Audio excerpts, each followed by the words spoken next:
मोहतरम नाज़रीन, अस्सलाम वालेकुम वरहमतुल्लाहि वबरकातुहू। अवाम टीवी खबरनामे में आप सभी का खैर मक़दम है।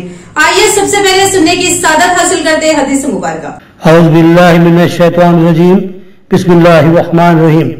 हज़रत उमर रज़ियल्लाहु अन्हु से रिवायत है कि नबी करीम सल्लल्लाहु अलैहि वसल्लम ने फरमाया, अमल नियत से ही सही होती है, यह नियति के मुताबिक इसका बदला मिलता है और आदमी को वही मिलेगा जो उसने नियत की थी। बस जो कोई अल्लाह और उसके रसूल की रजा के लिए हिजरत करे, इसकी हिजरत अल्लाह और उसके रसूल की तरफ होगी। और जो दुनिया को दिखाने या कमाने के लिए या किसी औरत से शादी करने के लिए हिजरत करेगा तो इसकी हिजरत इन्हीं कामों के लिए होगी। हदीस मुबारक सही बुखारी। अब बढ़ते हैं खबरों की तफसील की जानिब। पर्चाजात नामजदगी के अदखाल का सिलसिला जारी। 2 दिनों में जुमला 7 पर्चाजात नामजदगी दाखिल। अहम उम्मीदवारों में बीजेपी से डी अरविंद और बीआरएस से बाजरेड्डी गोवर्धन ने अपना पर्चा नामजदगी दाखिल किया। रिटर्निंग ऑफिसर राजीव गांधी हनुमंतु से मिली रिपोर्ट। पर्चाजात नामजदगी दाखिल करने का सिलसिला जारी है। आज बीआरएस और बीजेपी के उम्मीदवारों ने अपना पर्चाजात नामजदगी दाखिल किए। इसके अलावा दीगर उम्मीदवारों ने भी अपने पर्चाजात नामजदगी रिटर्निंग ऑफिसर राजीव गांधी हनुमंतु के हवाले किए। आज पर्चा नामजदगी दाखिल करने वालों में मौजूदा एमपी और बीजेपी के उम्मीदवार डी अरविंद के अलावा बीआरएस उम्मीदवार बाजरेड्डी गोवर्धन के अलावा कंटेश्वर निजामाबाद के रहने वाले रागी अनिल ने आजाद उम्मीदवार की हैसियत से पर्चा नामजदगी दाखिल किया। इनके अलावा श्रीनिवास कोटगल्ली निजामाबाद ने भी आजाद उम्मीदवार की हैसियत से अपना पर्चा नामजदगी दाखिल किया। कंडेला सुमन जो मौजा डुमकेश्वर जिला निजामाबाद से ताल्लुक रखते हैं, उन्होंने धर्मा समाज पार्टी से अपना पर्चा नामजदगी दाखिल किया। इस तरह देवती श्रीनिवास साकिन अम्बेडकर कॉलोनी मौजा पड़कल मंडल वीरपुर जिला निजामाबाद ने बहुजन मुक्ति पार्टी से पर्चा नामजदगी दाखिल किया। बीजेपी उम्मीदवार धर्मपुरी अरविंद ने आज अपना पर्चा नामजदगी दाखिल किया। उनके हमरा अर्बन एमएलए धनपाल सूर्यनारायण के अलावा किसानों की बड़ी तादाद मौजूद थी। डी अरविंद ने कहा कि लाल जवार और हल्दी के किसानों के अलावा दीगर किसान मेरे साथ हैं। निजामाबाद एमपी व हल्का पार्लिमान निजामाबाद के बीजेपी उम्मीदवार धर्मपुरी अरविंद ने आज अपने पार्टी रुफका के हमरा जिला कलेक्ट्रेट इंटीग्रेटेड कॉम्प्लेक्स पहुंचकर अपना पर्चा नामजदगी दाखिल किया। इस मौके पर उनके हमरा निजामाबाद अर्बन एमएलए धनपाल सूर्यनारायण और आरमूर एमएलए राकेश रेड्डी भी मौजूद थे। इसके अलावा आरमूर कोटला जगतियाल के इलाकों के हल्दी और लाल जवार के किसान भी मौजूद थे। बीजेपी उम्मीदवार डी अरविंद ने कहा कि किसान उनके साथ है और किसानों की ताईद से एक बार फिर भारी अक्सरियत से कामयाबी हासिल करेंगे। बीआरएस उम्मीदवार बाजरेड्डी गोवर्धन ने अपना पर्चा नामजदगी दाखिल किया। उन्होंने जुमला 2 सेट्स दाखिल किए। उनके हमरा महमूद अली, बिमला प्रसाद रेड्डी, सुरेश रेड्डी, श्रीनिवास गौड़ के अलावा दीगर मौजूद थे। बीआरएस कायदीन ने दावा किया कि बाजरेड्डी गोवर्धन की जीत यकीनी है। हल्के पार्लिमान निजामाबाद बीआरएस के उम्मीदवार बाजरेड्डी गोवर्धन ने आज अपना पर्चा नामजदगी दाखिल किया।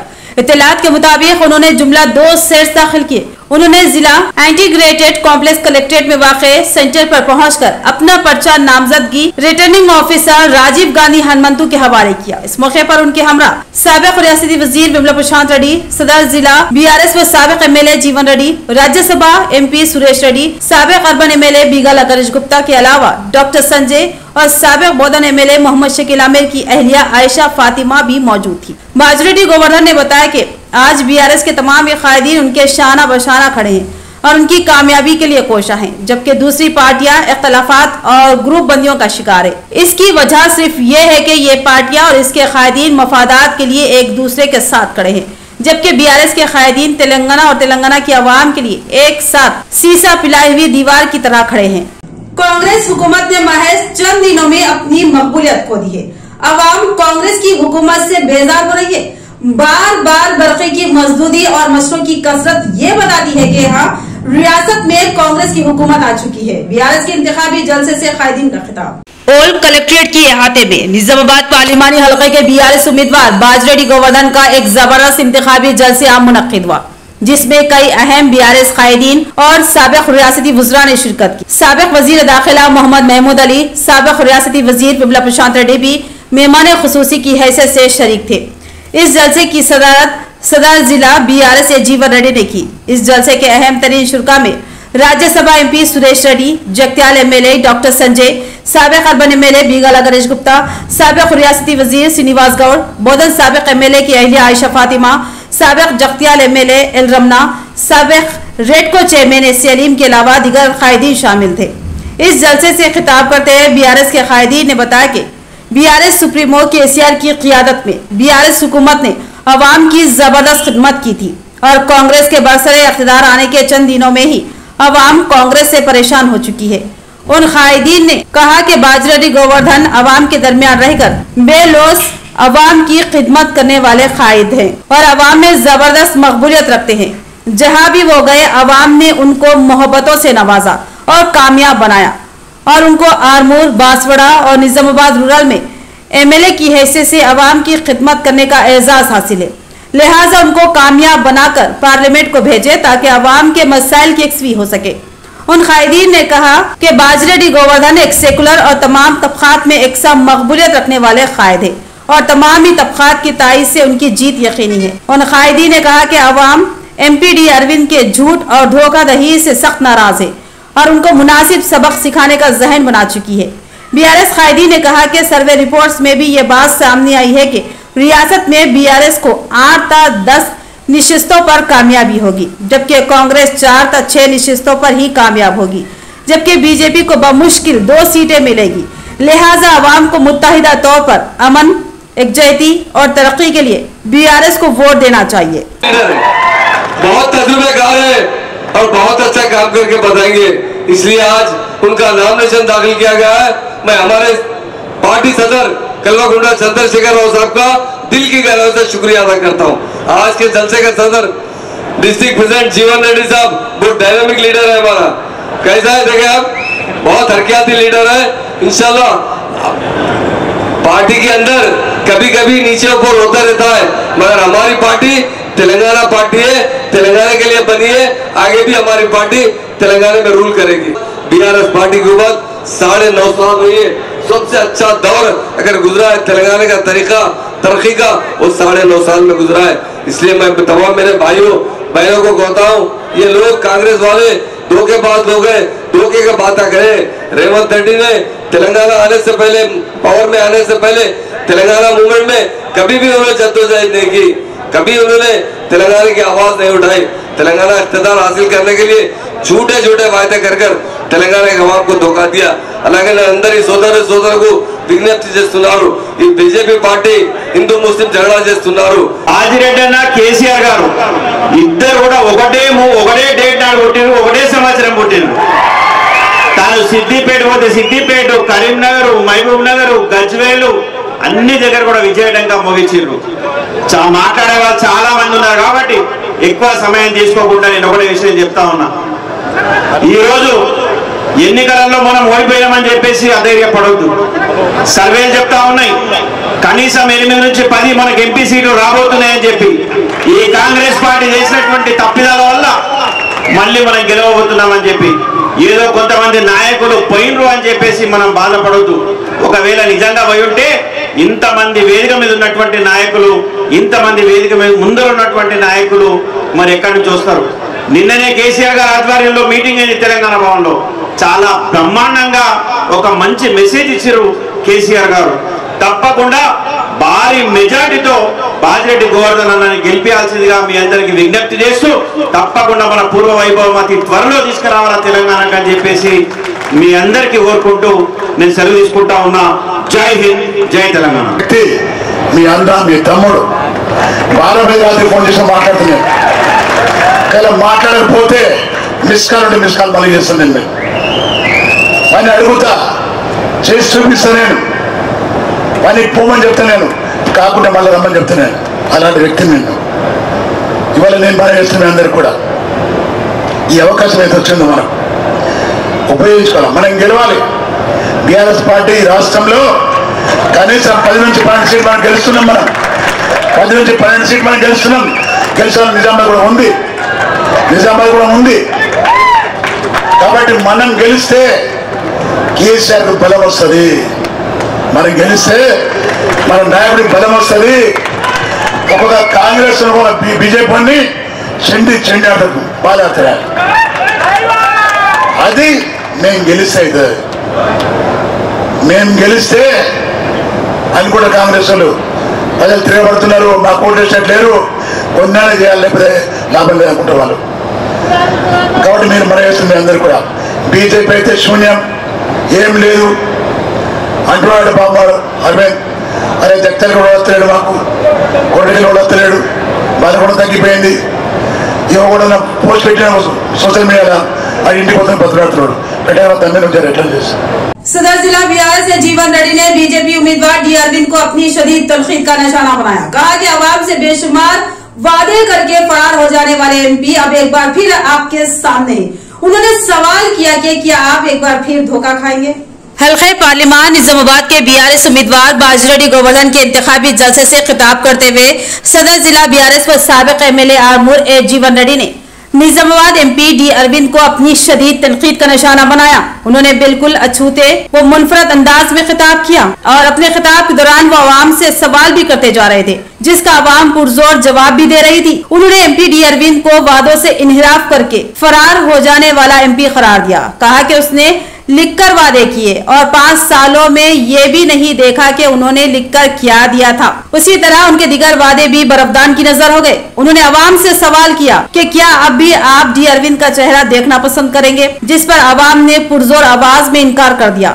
इस मौके पर जीवन रेड्डी ने कई एक जुमले कहे और बाजरेड्डी गोवर्धन जैसे फाल व मुत्तहरिक कायद व बीआरएस उम्मीदवार को वोट देने की अपील की।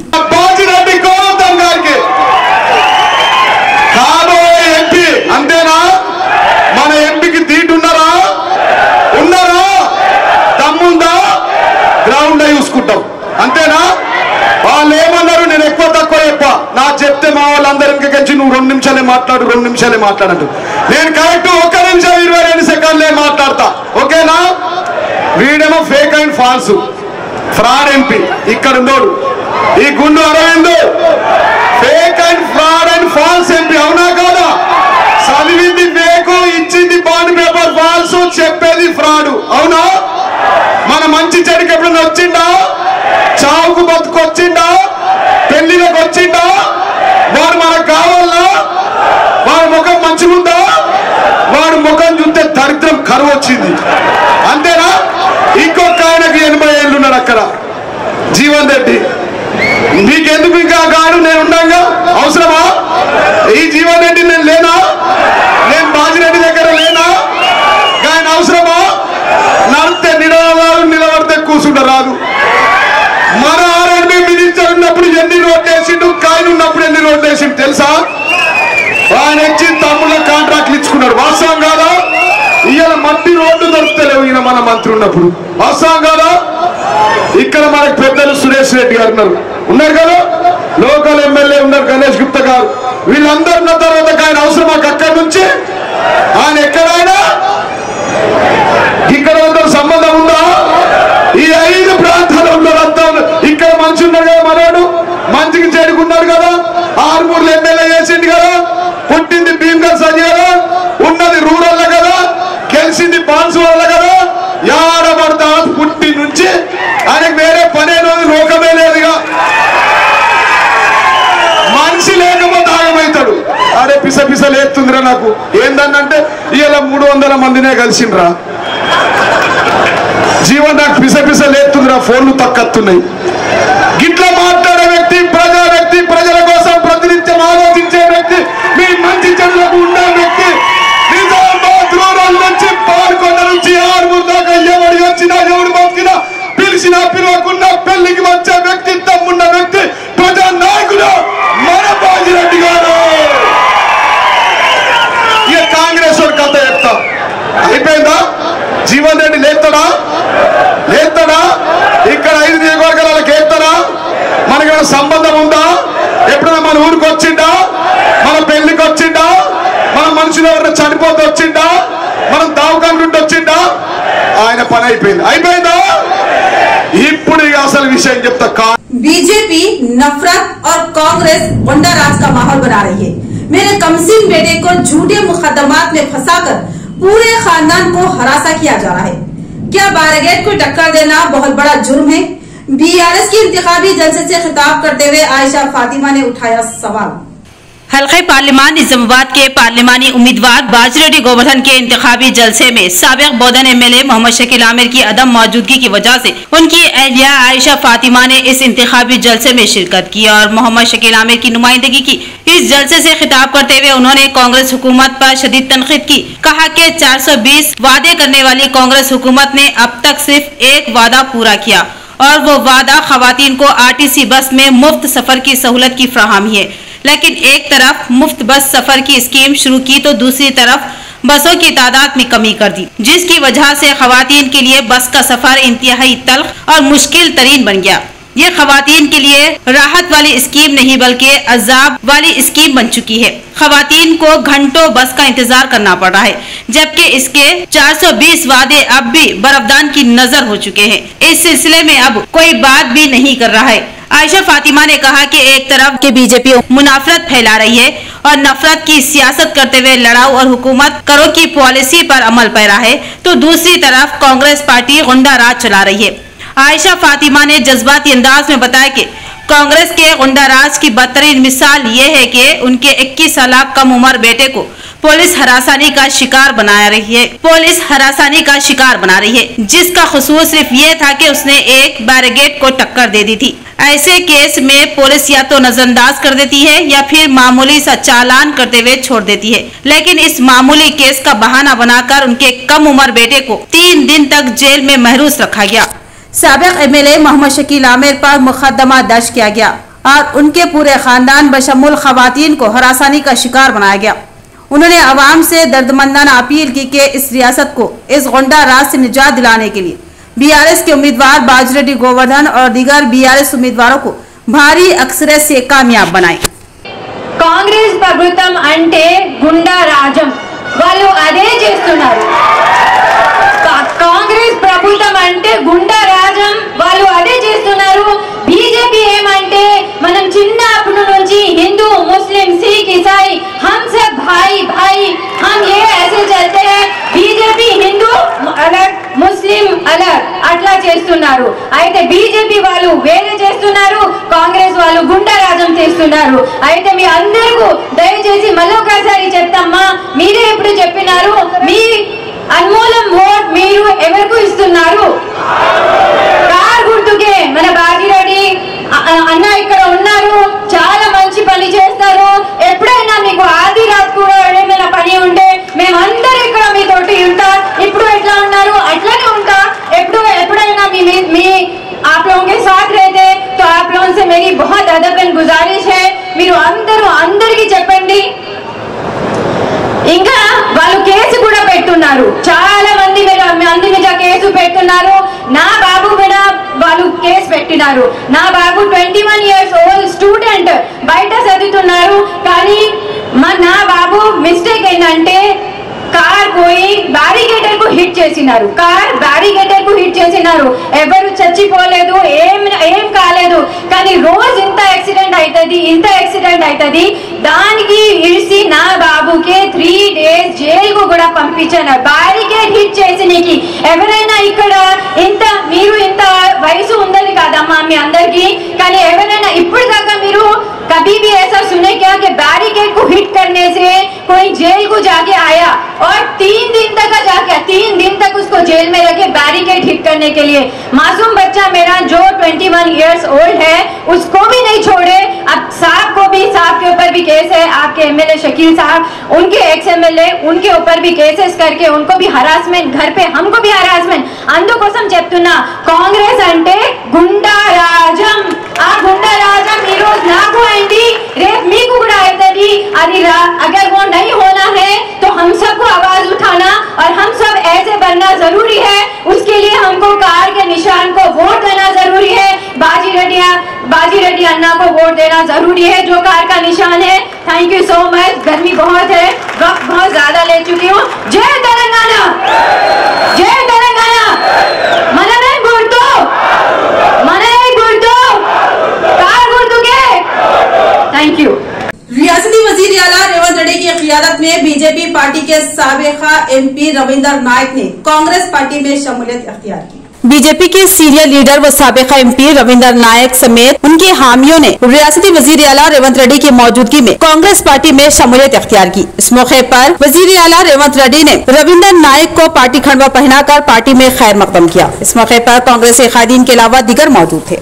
बोधन हल्के में वाक़े आदित्य हाई स्कूल इंतजामिया तलबा के जिंदगियों के साथ खिलवाड़ कर रहा है। महकमा तालीम के ओहदेदार इस स्कूल के खिलाफ इक़दाम करें। USFI यूनियन का मुतालबा और मुकामी एजुकेशन ऑफिसर को एक याददाश्त हवाले की।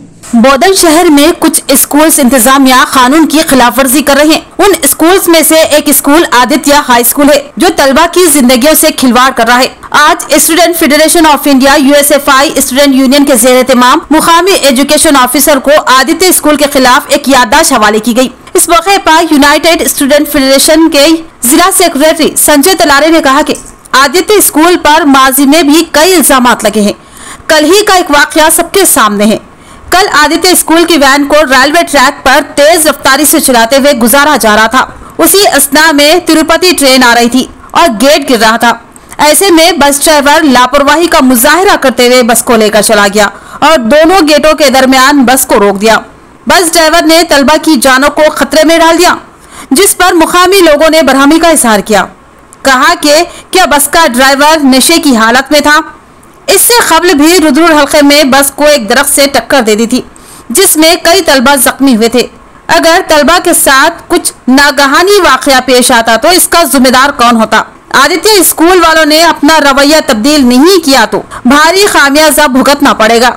यूनियन की जानिब से आदित्य स्कूल की हरकतों पर बरहमी का इजहार करते हुए इस वाक़े की शदीद मजम्मत की। कहा कि तालीमी हुकाम को भी आगाह करते हैं कि आदित्य स्कूल क़वायद व ज़वाबित और कानून की खिलाफ वर्जी कर रहा है। इसके खिलाफ इक़दाम करने की अशद जरूरत है। इस मौके पर मंगेश, चंदू, हरी राजू के अलावा दीगर मौजूद थे। భారత ఐక్య విద్యార్థి ఫెడరేషన్ USFI విద్యార్థి సంఘం ఆధ్వర్యంలో ఏదైతే నిజామాబాద్ జిల్లా బోధన్ డివిజన్ కేంద్రంలో ఉన్నటువంటి బోధన్ పట్టణంలో ఉన్నటువంటి రాకస్పేటలో ఏదైతే వాసి స్కూల్ అనేసి గతంలో పాత స్కూల్ ఉంటుండే ఆ స్కూల్ పేరు మీదనే ఆదిత్య స్కూల్ అనేసి ఈ రోజు పెట్టుకొని సుమారుగా దాదాపు కరోనా కాలం నుంచి ఈ రోజు దాకా ఆదిత్య స్కూల్ పేరు మీదనే నడుస్తా ఉన్నది। గతంలో కూడా ఆ స్కూల్ యొక్క వాహనం అనేది రుద్రూర్ బోధన్ మధ్యలో అది నిర్లక్ష్య కారణంగా ఒక చెట్టుకు ఢీకొనే ప్రమాదం ఉండే 42 మంది విద్యార్థులు చనిపోవడానికి అవకాశం ఉండడానికి అప్పుడు కూడా మేము పోయి అక్కడ మేనేజ్మెంట్ తోటి మాట్లాడి పునరుద్ధం కాకుండా చూడాలని చెప్పడం జరిగింది। కానీ ఆ మేనేజ్మెంట్ యొక్క తీరు మారలేదు।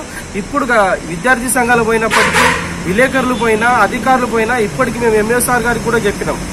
నిన్న సంఘటన చెప్తున్నా, నిన్న గురువారం రోజు కూడా బస్సు ఏదైతే స్కూల్ బస్సు ఉన్నదో ఆ స్కూల్ బస్సుని స్పీడ్ గా మధ్య మత్తులో అంటే ఎక్కువ స్పీడ్ లో వచ్చి ఆ రైల్వే గేట్ దగ్గర ఆపడం చెప్పింది।